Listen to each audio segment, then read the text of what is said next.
এই যে বাংলাদেশের এই ভয়ঙ্কর অরাজক অবস্থা, এই যে তারা করিডোর দিয়ে দিচ্ছে, বন্দর দিয়ে দিচ্ছে, ডিপসি দিয়ে দিচ্ছে, ক্রমাগতভাবে হাজার হাজার লোককে আসামি করে মামলা করা হয়েছে, কয়েক লক্ষ লোককে গ্রেফতার করা হয়েছে, যা কিছু করেছে গত 9 মাস সবকিছু অবৈধ। সেনাবাহিনীর এই প্রকাশিত তালিকা এমন একটি বিস্ময়ের জন্ম দিয়েছে যে কমপ্লিটলি সাধারণ জনগণ প্রশ্ন করছে যে তাহলে তোমরা আমাদের সাথে প্রতারণা করেছো, তাহলে তোমরা আমাদের সাথে মিথ্যা কথা বলেছো। প্রধান বিচারপতির স্বাক্ষর নকল করে তুমি বলতে চাইছো যিনি স্বাক্ষর করেছেন, অথচ আমরা এখন লিস্টে দেখতে পাচ্ছি যে প্রধান বিচারপতি ক্যান্টনমেন্টে ছিলেন। তাহলে তিনি শুনানিই বা করলেন কখন, মতামতই বা দিলেন কখন? এই প্রশ্ন আমি সাধারণ মানুষকে রেখে গেলাম যে একটা জালিয়াত, একটা ফ্রড, একটা চোর, একটা ডাকাত কি ভয়ঙ্কর ডাকাতি করেছে, ফ্রড করেছে এই পুরো জাতির সাথে। এখন সাধারণ মানুষের কাছে প্রশ্ন যে আপনারা কি আঙ্গুল তুলবেন এই কথিত অবৈধ অন্তর্বর্তীকালীন সরকারের দিকে যে তোমরা এই জালিয়াতি কেন করলে? জবাব দাও। সেনাবাহিনীর এই প্রকাশিত তালিকা এমন একটি বিস্ময়ের জন্ম দিয়েছে যে কমপ্লিটলি সাধারণ জনগণ প্রশ্ন করছে যে তাহলে তোমরা আমাদের সাথে প্রতারণা করেছো। কিন্তু সেনাবাহিনীর এই তালিকা প্রকাশের পর আমরা দেখতে পাই যে 5ই অগাস্টের পর প্রধান বিচারপতি ওবায়দুল হাসান এবং আপিলের ডিভিশনের আরেকজন বিচারপতি এনায়েতুর রহিম দুইজনই ক্যান্টনমেন্টের ভেতরে ছিলেন। এখন আমার প্রশ্ন হচ্ছে যে এই যে তখন বলা হয়েছিল যে প্রধান বিচারপতি মতামত দিয়েছে যে একটি অন্তর্বর্তীকালীন সরকার গঠন করা যেতে পারে, আমরা সেই সময় সেই ছুটি দেখেছি। এখন আমার প্রশ্ন হচ্ছে যদি প্রধান বিচারপতি এবং আপিলের ডিভিশনের আরেকজন বিচারপতি সেই সময় ক্যান্টনমেন্টে থাকেন, তাহলে তারা ঠিক কি করে রাষ্ট্রপতির কাছ থেকে রেফারেন্সই বা পেলেন, বা রাষ্ট্রপতি তাদেরকে রেফারেন্স দিল এবং তারা সেইটা অনুযায়ী তাদের স্বীয় মতামত দিলেন? যা কিছু করেছে গত 9 মাস সবকিছু অবৈধ। বোমা ফেটে গেছে। বাংলাদেশ সেনাবাহিনীর জনসংযোগ অধিদপ্তর থেকে গত পরশুদিন একটি তালিকা প্রকাশ করা হয় এবং এই তালিকাটি এতই একটি চাঞ্চল্যকর তালিকা, অ্যাটলিস্ট যারা আইনগুলোকে লক্ষ্য করেছেন বা বাংলাদেশের সাধারণ মানুষই বলেন সবার জন্যই এটা ছিল একটা বিস্ময়ের ব্যাপার, কিন্তু আমার জন্য এটি বোমা ফাটাবার মতো বা বিস্ফোরিত হওয়ার মতো একটি ঘটনা। কেননা বাংলাদেশ সেনাবাহিনী গত 5ই অগাস্টের পর 2024 সালের 5ই অগাস্টের পর বাংলাদেশের যেসব গুরুত্বপূর্ণ ব্যক্তিরা বিভিন্ন ক্যান্টনমেন্টে আশ্রয় নিয়েছিলেন, দেশে ভয়ঙ্কর ঘটনা ঘটে যাওয়ার মুহূর্তগুলোর সময়ে সেটির একটি তালিকা তারা প্রকাশ করেছেন। সেই তালিকার মধ্যে আপনার 17 এবং 18 নম্বর দুটি নাম দেখে চমকে উঠতে হয়। এই দুটি নামের একটি হচ্ছে প্রধান বিচারপতি ওবায়দুল হাসান শাহিন, তার নাম আমরা দেখতে পাচ্ছি, এবং 18 নম্বরে আপিলের ডিভিশনের আরেকজন বিচারপতি এনায়েতুর রহিম, তার নাম। কিন্তু কেন এই দুইটা নাম দেখে আমি বলছি বোমা ফাটাবার মতো চাঞ্চল্যকর? এর কারণ হচ্ছে যে এই যে বর্তমানে যে অন্তর্বর্তীকালীন সরকার রয়েছে, যাদেরকে আমি গত 9 মাস থেকে টোকাই এবং অবৈধ এই দুটো বলে অভিহিত করেছি, অনেকেই আমাকে বলেছেন যে আপনি এগুলো একটা পলিটিক্যাল রেটরিক, আপনার এভাবে বলা উচিত না, তারা কেন অবৈধ, নানানভাবে আমার কাছে জানতে চেয়েছেন। আমি সেসব জবাবও দিয়েছি।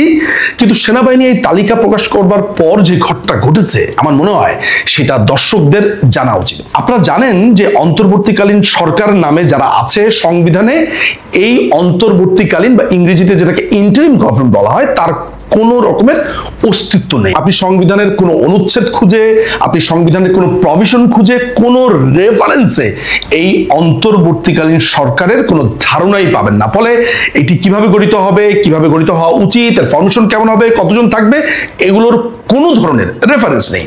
কিন্তু আমাদের সংবিধানের অনুচ্ছেদ 106-এ একটি কথা বলা রয়েছে, যেটিকে কেন্দ্র করে এই অন্তর্বর্তীকালীন সরকার দাবি করেছে যে আমরা অনুচ্ছেদ 106-কে মেনটেন করেই সরকার গঠন করেছি। দর্শকদের জন্য আমি এই অনুচ্ছেদটি একটু পড়ে শোনাবো, তারপরে আমি বলবো যে সেনাবাহিনীর প্রকাশিত তালিকা কেন আমার কাছে চাঞ্চল্যকর এবং বুম ফাটানোর মতো।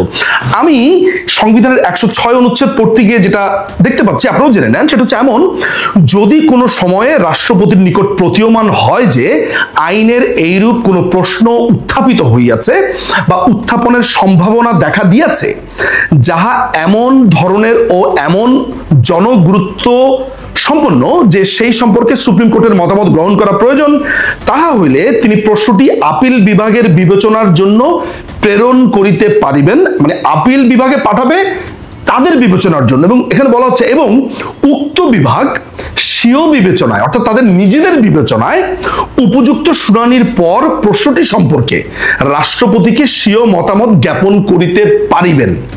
অর্থাৎ যদি বাংলাদেশে এমন কোনো ঘটনা ঘটে যেটি জনগুরুত্বপূর্ণ সম্পন্ন, যার কোনো রকমের ক্লু খুঁজে পাচ্ছে না কেউ, এবং সেই ঘটনার প্রেক্ষিতে পরবর্তী স্টেপ কি হবে সেটি বিবেচনার জন্য রাষ্ট্রপতি আপিলের ডিভিশনে জানতে চাইতে পারেন যে এটার পরবর্তী প্রতিকার কি বা কি হতে পারে, তখন আপিলের ডিভিশন নিজের বিবেচনায়, অর্থাৎ তার যদি মনে হয়, তার যদি এমন একটা সিচুয়েশন হয় যে না এটার ব্যাপারে আমি মতামত দিব বা মতামত দেওয়া উচিত, তখন তারা সেই মতামত রাষ্ট্রপতির কাছে জানাবেন। কিন্তু সেনাবাহিনীর এই তালিকা প্রকাশের পর আমরা দেখতে পাই যে 5ই অগাস্টের পর প্রধান বিচারপতি ওবায়দুল হাসান এবং আপিলের ডিভিশনের আরেকজন বিচারপতি এনায়েতুর রহিম দুইজনই ক্যান্টনমেন্টের ভেতরে ছিলেন।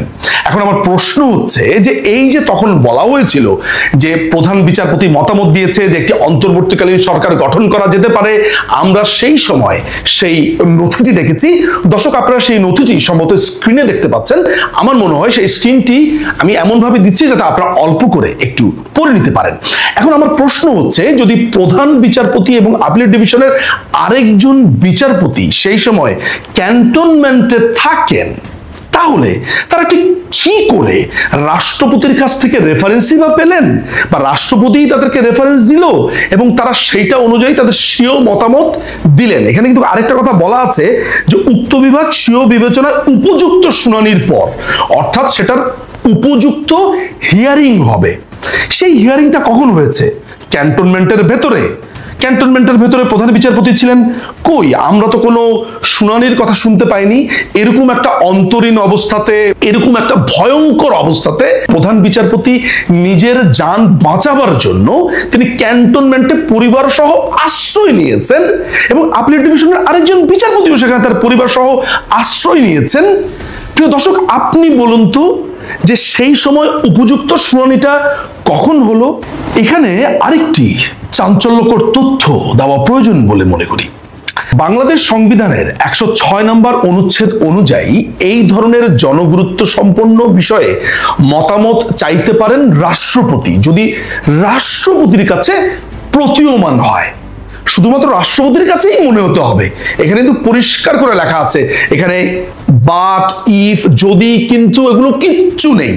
কিন্তু আমরা যে নথি, অর্থাৎ যেই ভুয়া নথি নিয়ে কথা বলছি, এই ভুয়া নথিতে লেখা রয়েছে খুবই স্পষ্টভাবে যে রাষ্ট্রপতি এটা রেফারেন্সের জন্য অ্যাপিলেট ডিভিশনে পাঠাননি, পাঠিয়েছে আইন মন্ত্রণালয়। আমরা একটু দেখবো, সেখানে লেখা রয়েছে যে বিদ্যমান পরিস্থিতিতে সাংবিধানিক শূন্যতা পূরণে অন্তর্বর্তীকালীন সরকার গঠন করবার বিষয়ে গণপ্রজাতন্ত্রী বাংলাদেশ সরকারের আইন, বিচার ও সংসদ বিষয়ক মন্ত্রণালয়ের আইন ও বিচার বিভাগ হতে 8/8/2024 তারিখের 10.000000.127.99.007.20.475 নং স্মারকে প্রেরিত পত্রে গণপ্রজাতন্ত্রী বাংলাদেশের সংবিধানের 106 অনুচ্ছেদে বর্ণিত জনগুরুত্ব সম্পন্ন প্রশ্নে সুপ্রিম কোর্টের আপিল বিভাগের মতামত করা হয়েছে।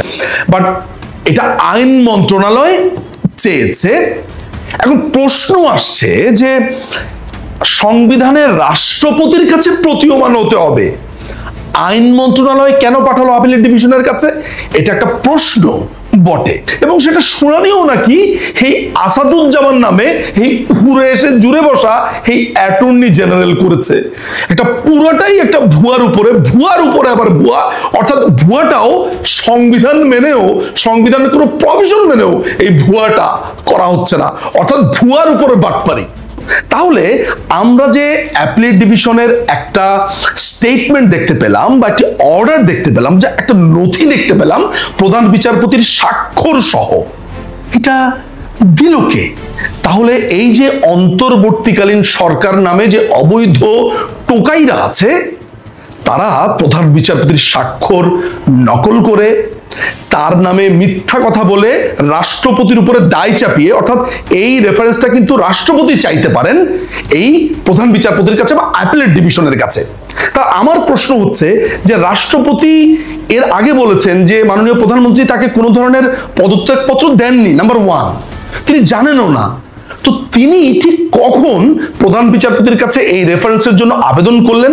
এবং আরেকটি ব্যাপার হচ্ছে, বাংলাদেশের আরেকজন আইনজীবী তিনি এই যে প্রধান বিচারপতির কাছে চাওয়া হয়েছে বা অ্যাপিলেট ডিভিশনের কাছে রেফারেন্স পাঠানো হয়েছে, সেগুলোর নথির জন্য তিনি অ্যাপ্লিকেশন করেছিলেন এবং পরবর্তী সময় তিনি একটা রিট পিটিশন দাখিল করেছিলেন যে তিনি দেখতে চান যে কি ধরনের আবেদন করা হয়েছে।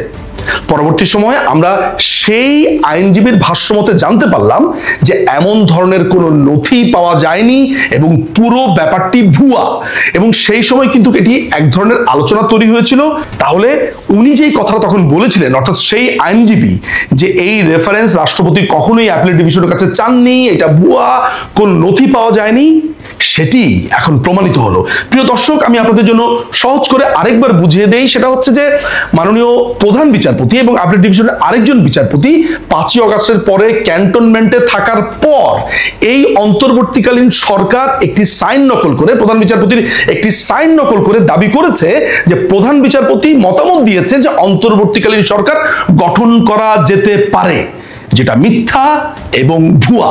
তাহলে এই যে 9 মাস তারা নিজেদেরকে সরকার দাবি করে বাংলাদেশকে শাসন করছে, সরকারের অবস্থান স্পষ্ট করা হয়েছে, ইত্যাদি ইত্যাদি বিবৃতিতে জানানো হয়েছে। তার মানে প্রধান উপদেষ্টার পদত্যাগের বিষয়টি এটি সম্পর্কে ক্লিয়ার কোনো মেসেজ পাওয়া যাচ্ছে না। তবে রোববার সর্বদলীয় সভা আহ্বান করা হয়েছে, মানে সব রাজনৈতিক দলের নেতাদের সঙ্গে। এটি অবশ্যই একটা ইম্পর্টেন্ট, এবং ধারণা অনেকে আমরা করছি যে তিনি হয়তো সহসায় পদত্যাগ করবেন না, ডক্টর মোহাম্মদ ইউনূস। আবার অনেকের ধারণা যে তাকে যেতেই হবে, 10 দিন আগে হোক বা পরে হোক, সেটা অন্য বিষয়। তবে রোববারের বৈঠকটি নিঃসন্দেহে অনেক গুরুত্বপূর্ণ। যদি এই বৈঠকের মাধ্যমে, যেটি আশা করা হচ্ছে অধিকাংশ রাজনৈতিক দল, যে ডিসেম্বরের মধ্যেই একটা নির্বাচনের তারিখ ঘোষণা করে, বা তারিখ ঘোষণা না করলেও নির্বাচনকে ডিসেম্বরকে সামনে রেখে একটা রোড ম্যাপ হয়তো আসবে, সেটি ধারণা অনেকেরই, স্পষ্ট করে বলা যাচ্ছে না। তবে অনেক কিছু যে ঠান্ডা হয়ে এসেছে, অনেকের মাতবাড়ি, অনেকের হুঙ্কার হুঁশিয়ার, যে এক ধরনের মবতন্ত্র কোনো কোনো গোষ্ঠীর মধ্যে দেখা যাচ্ছিল, সেটিও ঠান্ডা হয়ে এসেছে। এবং সেনাবাহিনী, প্রথমে যেটি বলছিলাম, সারা দেশে তাদের নিরাপত্তা ব্যবস্থা জোরদার করেছে। গুরুত্বপূর্ণ যে স্থাপনা, সেখানে তাদের টহল জোরদার করে